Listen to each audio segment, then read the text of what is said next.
Amen.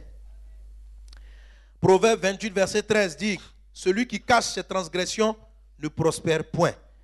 Mais celui qui les avoue et les délaisse obtient miséricorde.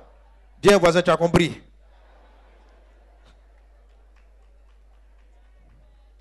Alléluia. C'est clair, non? Celui qui avoue ses transgressions, celui qui cache ses transgressions ne prospère pas. Celui qui les avoue obtient miséricorde. Amen, amen, amen, amen, amen. Luc chapitre 12, verset 1 jusqu'à 4. Le Seigneur va faire sortir pratiquement la même chose. Psaume 32, verset 5 dit, je te fais connaître mon péché. Je n'ai pas caché mon iniquité. J'ai dit, j'avouerai mes transgressions à l'Éternel. Et tu as effacé la peine de mon péché. En fait, tout le principe est là. Tout ce qui est caché devient plus puissant. Tout ce qui vient calmement, discrètement, prend un peu plus de force avant sa apparition. Amen. Plus vite la chose apparaît, plus vite elle est soumise à de l'adversité. Moins vite elle apparaît, elle a le temps de se former. Lorsqu'elle paraît, elle est pratiquement invulnérable. Amen. Amen. Donc, l'obscurité ou le sombre ou la cachette bonifie toute chose, y compris le mal. Donc, si je cache ma transgression, ça va croître en moi. Si je cache mon rêve va devenir plus fort. Si je cache mon péché va devenir plus fort. Est-ce que quelqu'un est avec moi? Amen. Si tu mens et tu ne veux pas dire que tu as menti, tu ne veux pas aller confesser à tel ami que tu as menti dans telle histoire, tu vas davantage devenir menteur. Si tu as commis l'impudicité, tu ne veux pas en parler, l'impudicité va croître dans ta vie. Le péché progresse dans la vie de plusieurs parce qu'ils ont honte, ils ont peur que le péché soit publié. Ce qu'il faut publier, c'est le mal. Ce qu'il faut garder discret, c'est ce qui est très bien. Et souvent, nous faisons l'inverse. En fait, la chose est que quand j'avoue, la chose est détruite. Donc, si j'avoue mon rêve, on va le détruire. Or, comme je vais être délivré du péché, je vais être délivré du mal, je vais être délivré des cauchemars, eux, je les propulse à l'extérieur. Amen. Et c'est en ce sens que Jésus dit, n'ayez pas peur des gens. N'ayez pas peur de ce qu'ils pourront dire de vous. Parce que c'est ce qui nous effraie. Or, lorsqu'on témoigne de nos rêves, on a vu que les gens aient un grand estime pour notre personne. Ça, ce n'est pas utile. Dieu est celui qui va t'élever. Luc chapitre 12, verset 1 dit ceci. Sur ces entrefaits, les gens et s'étant rassemblés par milliers, au point de se fouler les uns les autres, Jésus se mit à dire à ses disciples, avant tout, gardez-vous du levain des pharisiens qui est l'hypocrisie. Il n'y a rien de caché qui ne doive être découvert, ni de secret qui ne doivent être connus. C'est pourquoi tout ce que vous aurez dit dans les ténèbres sera entendu dans la lumière. Et ce que vous aurez dit à l'oreille dans les chambres sera prêché sur les toits.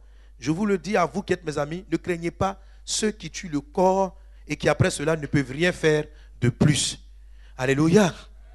Si tu veux t'en sortir avec un mal qui te ronge, qui te détruit, n'aie pas honte, n'aie pas peur. C'est pourquoi il dit ne crains pas celui qui peut détruire ton corps. Même si les gens répandent la nouvelle, il est préférable que ce soit dehors et que tu le conserves. Que tu le conserves. Si tu gardes le mal, il va croître en toi. Celui que tu dois craindre et honorer, c'est Dieu. Et le Seigneur dit dans ce passage, gardez-vous du levain des pharisiens, qui est l'hypocrisie. L'hypocrisie, le péché est rentré dans la maison de Dieu. Parce que les personnes ont peur de parler. Ils ont peur du jugement des autres. C'est vrai que quand on confesse un péché, certaines personnes réagissent très mal. C'est vrai. Pendant longtemps, je défendais cette thèse. Quand quelqu'un me dit, j'ai expliqué ça au pasteur. Toute l'église a su. Le pasteur a prêché ça. C'est pourquoi j'ai quitté l'église. Avant, je donnais raison aux gens. Je m'a dit, c'est pas vrai. C'est vrai que le pasteur n'aurait pas dû parler. Mais c'était pour sa délivrance. Parce que tu es délivré. Parce que c'était publié, tu seras plus vite délivré. C'est Dieu. C'est-à-dire, quelquefois même le pasteur n'en parle même pas. Mais dans une prédication, sous l'inspiration, il dit. Et toi, tu as l'impression qu'on parle de toi. Que c'est ton cas que tu n'as pas dû l'expliquer. En fait, tu n'as pas dû expliquer à son collègue. Et tu te dis que le collègue lui a dit, oh, le collègue lui a rien dit. Et c'est par l'esprit qu'il parle. Et ça te fait honte. Mais la honte délivre. La Bible dit que l'humiliation précède la gloire. C'est important. Quelqu'un est-il avec moi? Rappelez-vous l'enseignement que j'ai donné sur le mauvais trésor. Les bons et les mauvais trésors. C'est de cela que nous parlions. Amen. C'est la même chose.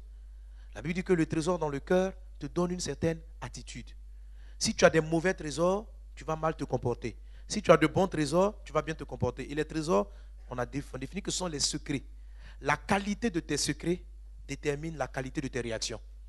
Si tu as des secrets qui font honte, ils vont te conduire davantage à avoir une vie honteuse. Ils ne vont pas t'aider.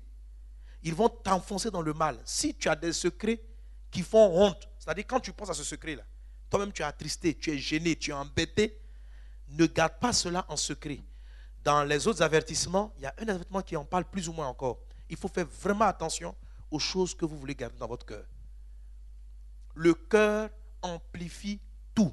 Et ce qu'il dit, il dit, il n'y a rien qu'on a dit dans le secret qui ne paraîtra pas à la lumière. Donc, tout ce qui est secret finit tôt ou tard par paraître. Si tu fais vite paraître la chose, elle sera détruite. Mais si tu laisses le temps, le défaut, la chose dont tu as eu honte, paraîtra, ce sera un grand arbre que tu auras des problèmes à déraciner. Alléluia. Alors souvent lorsque Jésus veut nous délivrer, il nous expose. Il expose notre faiblesse avec le mensonge. Il expose quelquefois notre vie, nos faiblesses avec le sexe, nos faiblesses dans l'impudicité. Il les expose. Parce que c'est la façon de nous en faire sortir. Si nous conservons le mal dans notre cœur, il va finir par nous détruire et par nous détourner de sa voie. Amen. Dis à un voisin, prends garde. En général, en tout cas, que personne ne le sache. Ton rêve, ta vision, et Jésus te le demande avec sévérité. Alléluia. Tu transportes quelque chose de grand. Tu transportes quelque chose de fort. Et le monde a besoin de voir et de manifester ce que Dieu attend de toi. Dimanche dernier, j'ai insisté là-dessus. Dieu nous a tous créés pour un but. Il nous a tous créés pour un but. Lorsque ce but-là commence à prendre forme, sache le temps où tu dois commencer à en parler. Le Saint-Esprit qui est avec toi et qui est dans ta vie te donnera la sagesse pour le faire. Je vous assure, quand le temps vient d'en parler, vous sentez, c'est un peu comme une femme qui va accoucher. Tu ne peux pas retenir. Le temps arrivé, ça va sortir. Mais que ce ne soit pas ta langue et ton désir de bavarder ou bien ton esprit d'affairage. L'esprit de la mentalité, parce qu'on aime parler des belles choses. On aime dire les choses qui nous encensent. Amen. Vous savez, mon endroit où je me confesse le plus, c'est à l'église.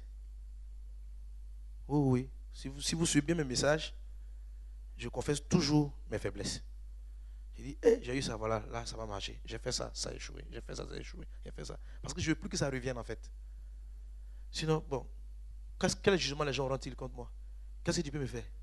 Si j'ai dit j'avais telle faiblesse, Jésus m'a délivré là. Et puis c'est fini. Donc tu ne peux même pas prendre pour dire, le pasteur a échoué telle chose. En fait, si tu veux, je banalise. En fait, tu le rends banal, de sorte que ce ne soit même pas quelque chose qui te poursuive après. Donc, une fois que tout le monde a su, tu vois qu'il n'y a aucun mystère. Donc, qui peut aller se cacher? Viens. Le pasteur. Moi-même, j'ai dit. Et on passe à autre chose. Alléluia. Alléluia. Alléluia. Que le nom du Seigneur soit béni. Amen, amen, amen. On peut acclamer le Seigneur pour la parole de ce jour. Alléluia. On ne va pas aborder le point suivant. Sur 7 points, j'ai fait seulement un. Amen.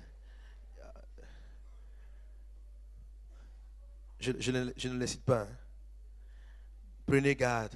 Les autres points pour lesquels nous devons prendre garde sont aussi très importants. Amen. Voilà. Et c'est que chacun va aller fouiller sa Bible. Hein, si tu as une Bible online, tu mets soit les textes écrits gardez-vous, ou il est écrit prenez garde, ou attention. Là, tu vas toi-même savoir à peu près les choses qu'on va développer. Amen. Quand tu vas voir, tu dis où Jésus a dit prenez garde, où Jésus a recommandé avec sévérité. Tu sens que ce sont des domaines sur lesquels il insiste. Ta destinée est tellement importante pour le Seigneur qu'il n'a pas envie qu'elle meure. C'est pourquoi il recommande avec sévérité que personne ne sache. Parce qu'il n'a pas envie que ce qu'il a mis dans ton cœur puisse mourir. Il n'a pas envie que la vision que tu transportes puisse s'éteindre. Ne dis pas, je suis trop vieux, j'ai trop échoué. Non. La Bible dit, Dieu sans tenir compte des temps d'ignorance, annonce maintenant à tous les hommes qu'ils aient à se repentir. Alors si tu dois te repentir de quelque chose, si tu dois permettre au Saint-Esprit de te donner un nouveau départ par rapport à une chose qu'on ne veut pas savoir, qu'on a vite su. Tu vas te lever avec moi. Parce que moi aussi, j'ai dit quelque chose quand je ne devais pas dire. Dans ma joie, j'ai parlé de certains projets. Et depuis là, ce projet-là tarde. Il y a un moment donné, j'étais sûr que j'avais eu les fonds pour commencer le projet. Et dans ma joie, pour expliquer, j'étais à des réunions. Et j'ai dit aux gens, j'ai eu l'argent. Or, on ne m'a pas donné ça en main. On m'avait juste promis. Le jour où j'ai dit, j'ai eu l'argent, jusqu'à aujourd'hui, l'argent n'est pas venu. La personne qui a dit, c'est quelqu'un de bien, c'est quelqu'un de bonne volonté. Et le fait qu'il lui me l'ait dit, j'étais réconforté. Mais je n'ai pas su qu'en ce moment-là, personne ne devait le savoir. C'était le temps où je devais garder ça discrètement. Et quand j'ai commencé à écouter la voix du Saint-Esprit par rapport à ce message, et j'ai relu comment Jésus recommandait avec ses vérités que tout ce qui est vision, projet, devait être tenu secret pendant un temps. Je dis, oh Seigneur, pardonne-moi. Si quelqu'un veut se repentir comme moi, alors élevons ensemble nos voix. Et demandons au Seigneur pardon pour nos erreurs. Demandons au Seigneur pardon pour nos langues qui ont parlé lorsqu'elles devaient se taire. Nos langues qui ont dit ce qu'elles n'auraient pas dû dire. Seigneur, fais-nous grâce.